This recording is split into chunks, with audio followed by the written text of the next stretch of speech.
ሙሽሮችን ድረናል ብለናል። እሰይ ጥሩ ነው። ይሄ ሙሽራ ግን ሽቶ አይደለም የተረጨው። ምንድነው የተረጨው ካላችሁ የአይሁድ ምራቅ የተተፋበት ሙሽራ ነው የወደድነው። ውጡ የሚለው ይሄንን ነው። በልቡ ደስታ ቀን በሰርጉ ቀን እናቱ የደፋችለትን እናቱ የተባሉ ቤተ አይሁድ የደፉለትን የሾህ አክሊል ደፍቶ ኖ ንጉሥ ክርስቶስን ተመልከቱ። እንዲህ አይነት ሙሽራ አይታችሁ ታውቃላችሁ እንዴ? የአይሁድ ዋልጌ ቃላት የዘነበበት እንዲህ አይነት ሙሽራ አይታችሁ ታውቃላችሁ? ምዕመናን በሞቴ እንነጋገር እስኪ። ቀስ ያሉ ላባቸውን ከስር ከስር የሚጠረጉ ሙሽሮችን እናውቃለን። ውበታቸው እንዳይጠፋ ከስር ከስር ሜካፕ የሚሰሩ ሙሽሮችን እናውቃለን። ካህናቱ የሚወርደው ደም አይኑን እየጋረደው መሬትን እንኳን ማየት ያልቻለ አንድ ሙሽራ፣ እሱም የቤተ ክርስቲያን ሙሽራ ክርስቶስ አለ። መንዙ እንዲህ አይነት ሙሽራ ዓለም አይታ ታውቃለች? ደሙን የሚያብስበት ፊቱን የሚጠርግበት ሻሽ እንኳን የሌለው ሙሽራ። ወዳጄ አንቺ እኮ ከሻሽ በላይ ስንት ቅያሬ አለሽ እንዴ! ቬሮኒካ የምትባል ሴት ናት። ስታየው አሳዘና። መሬትን ማየት ሳይችል ሲቀር ሲደነቃቀፍ ሲወርቅ ሲነሳ አሳዘናት። አንጀቷ ታወቀ። ከዛስ ሻሿን ቀስ ብላ ወረወረችለት። በአንድ የአውሮፓ ቤተክርስቲያን የጌታችን ቬሮኒካ የሰጠችው ሻሽ መልኩ ተስሎ ተቀምጧል። በተውሶ ሻሽ ፊቱን የጠረገ ሙሽራ ከኔና ከእናንተ ጌታ በቀር ማን አለ እንዴ? ከስር ከስር ሚዜዎቹ የሚሸከሙት ሙሽሮች ድረናል ሁለናል እንዴ? የተረገጠ ሙሽራ ከኔና ከእናንተ ጌታ በቀር አይታችሁ ታውቃላችሁ? የተረማመዱበት ሙሽራ ኑጡና አዩት። ሙሽራችሁ ኑጡና አዩት። የተወደዳችሁ ክርስቲያን እንዲህ አይነት ሙሽራ ያለ አለ ወይ? ያየ አለ ወይ የምትለው ሙሽራይቱ ቤተክርስቲያን ነው። ምዕመናን የተወደደ መድኃኒታችን ሙሽራ መሆኑን ማወቅ ከፈለክ ይላል አንድ ሊቅ፣ ቀራኔው ላይ ላሳይ ይላል። እንዴት? አምላኬ አምላኬ ስለምን ተውከኝ ብሎ የጮኸው ጌታችን እውነተኛ ሙሽራ ስለሆነ ነው። ወዲህ አባቱን ወዲህ እናቱን የተወ ይመስላል። ሰው አባትና እናቱን ይተዋል ከሚስቱም ጋር ይጣበቃል የሚለው ቃል የተፈጸመው ለክርስቶስ መስቀል ላይ ነው ይላል። ተወ። ስለዚህ ሙሽራ ሆነ። ምዕመናን ሁሌ የሚመስጡኝን በዘመኔ ያየኋቸውን ሙሽሮች ጥቂት ላሳያችሁ። ይሄን ትምህርት ሳስተምር ሁሌ በአይምሮ ይመጣሉ። የትኞቹ ሙሽሮች የሆኑት የዛሬ 10 ዓመት አይሲስ የሚባለው ሰርጋቸውን ያደረገላቸው እነዚያ ፍቁራ ኢትዮጵያውያን፣ ፍቁራ ኤርትራውያን፣ ፍቁራ ግብፃውያን ሙሽሮች እኮ ነው ያደረጋቸው። አትሰማችሁም እንዴ? ያረድኩት የገደልኩት the followers of the cross የመስቀሉን ተከታዮች ነው። ሳበኝ ካንተ ጋር እንሮጣለን አሉና ከለሜዳ ለበሱለት። አላያችሁ? ቀይ ለብሰው ሲጎተቱን ደረቅ አላያችሁ? ዝም ብዬ በጅምላ አይደለም ያረድኩት። እናስ who resist to change their religion ሃይማኖት አልቀይርም ያሉኝ አርጃለሁ አለ። ሙሽሮች ሆኑ። ሲያዩት እንዴት ይተውት? ጣሊያን ከመግባት መንግስተ ሰማያት መግባት ቀረበቻቸው። ሙሽሮች ሆኑ። ሳይ ካንተም በኋላ እንሮጣለን። እንዴት ይተው? ሙሽራቸውን እንዴት ይተው? ታጭተዋል። አንድ ሊቅ እንደተናገረው ክርስቶስ ቤተክርስቲያንን ያጨው በመስቀሉ ነው ይላል። ክርስቶስ እኛን ያገኘን በመስቀል በኩል እንደሆነ እኛም ጌታችንን የምናገኘው በመስቀል በኩል ነው። እዛ ጋር ተገናኙ ምዕመናን። እዛ ዮሐንስ ራእይ ምዕራፍ 6:9 ላይ ስለ እግዚአብሔር ቃልና ስለ ጠበቁት ምስክር ከመሰዊያው በታች የታረዱትን የሰዎች ነፍሳት አየሁ የሚለው ቃል ምን ይመስላችኋል? መሰዊያው ላይ ሙሽራው አለ። ከመሰዊያው ስርስ መስዋዕት የሆኑለት ሰማዕታተ እሳት ሰማዕታተ አራዊት፣ ሰማዕታተ እስራት፣ ሰማዕታተ ረሃብ፣ ሰማዕታተ ስደት፣ ሰማዕታተ አንብ። እነሱ ደግሞ ከስራ እሱ ከላይ። ወዳጅ የመዘጋጃ ዝም ብሎ ማይቀብርህ ለምን እንደሆነ ታውቃለህ? መሰዊያው ስር ነው ከበን የምንቀመጠው። መሰዊያው ስር ይብዛም ይነስ እየመሰከርን ነው። ደማችንን ባናፈስ እንኳን ላባችንን እናፈሳለን። ፀሐይ እሳት ባቃጥልህ እንኳን ፀሐይ ያቃጥልሃል። ያስተንሽ ነገር አለ። ሊቁ እንደተናገረው ሰማዕታት የክርስቶስ እውነተኛ መስዋዕቶች ናቸው ይላል። እውነተኛው መስዋዕት ከላይ፣ ቤተ ክርስቲያን መስዋዕቷ ከታች ከመሰዊያው ስር። ስለ አንተ ቀኑን ሁሉ እንገደላለን፣ እንደሚታረዱ በጎች ተቆጠረ። ቤተ ክርስቲያንን በመከራ ውስጥ ካያችኋት ሙሽሪቷ እሷ ናት። ቀለበት አጥልቃለች። ቀለበቷ ምንድን ነው? መስቀል ነው እንጂ ሌላ ምንድን ነው?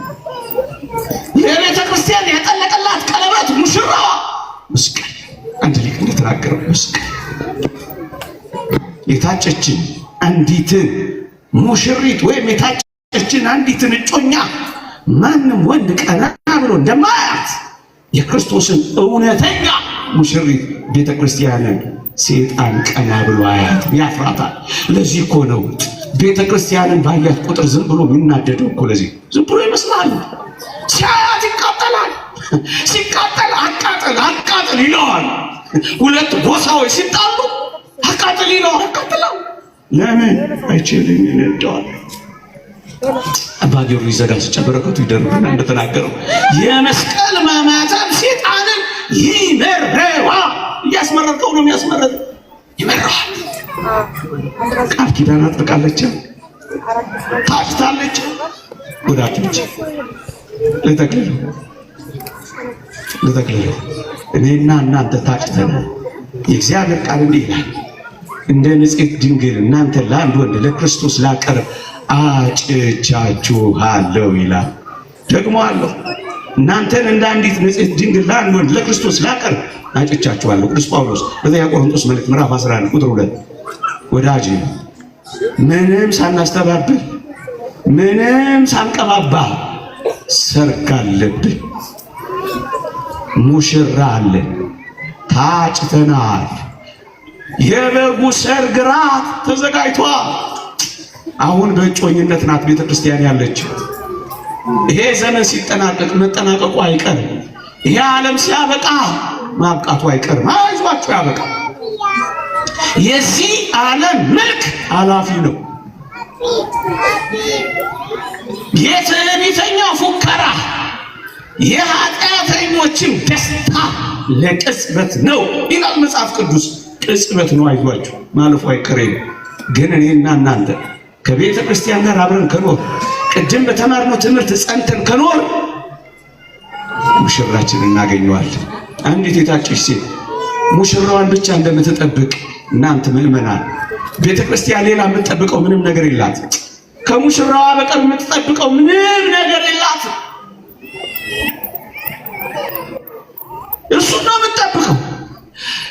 ንጽሕት ሆና አንዲት የታጨች ሴት ሙሽራዬ መጣ ቀረ እያለች በሩ እንደምታይ እጆቻችንን ዘርግተን ሰማይ የምናየው ሙሽራችንን እየጠበቅን ስለሆነ ነው። ወገኖች እባካችሁ እንደ አንዲት ንጽሕት ድንግል ንጽሕናችሁን ይዛችሁ፣ እንደ አንዲት ንጽሕት ድንግል በተስፋ ተቀምጣችሁ፣ እንደ አንዲት ንጽሕት ድንግል በንስሐ በምስጢራተ ቤተ ክርስቲያን ተሰንግላችሁ ተውባችሁ ሙሽራችሁን ጠብቁት።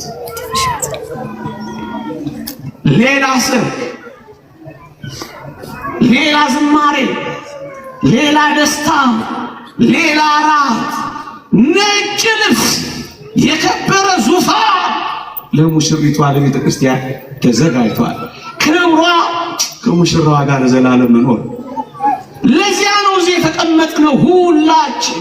ኑጡና ኑት፣ ከዚያም ደግሞ በተስፋ ጠብቁት።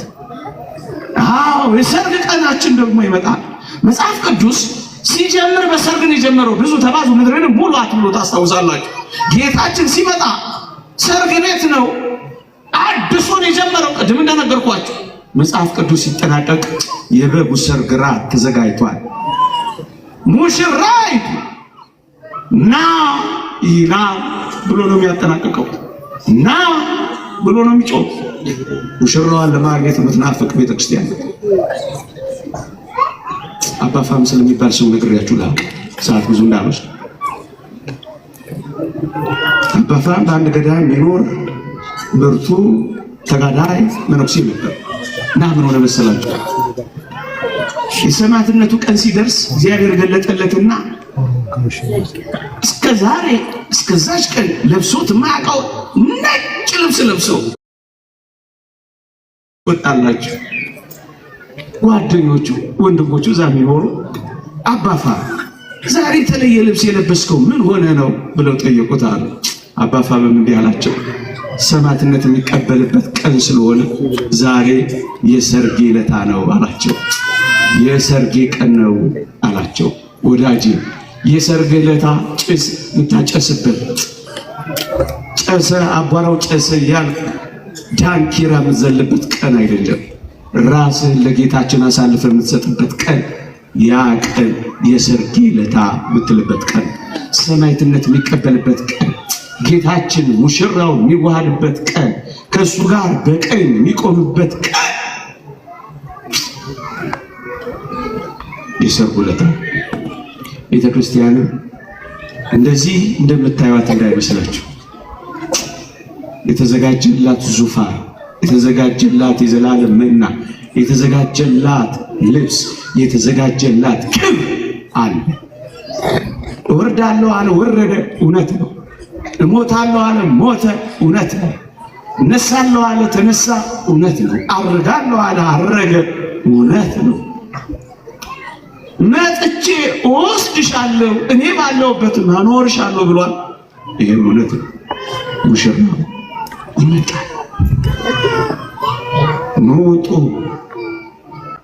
እናንተ ወጣቶች ውጡና ሙሽራችሁ ከሱ በላይ የምትወዱ፣ ከሱ በላይ የምታፈቅሩት፣ ከሱ በላይ ጊዜ የምታባክኑለት፣ ከሱ በላይ የምትሞቱለት፣ ከሱ በላይ የምትኖሆልሉለት፣ ከሱ በላይ የምትንከራተቱለት ማንም አይኖር።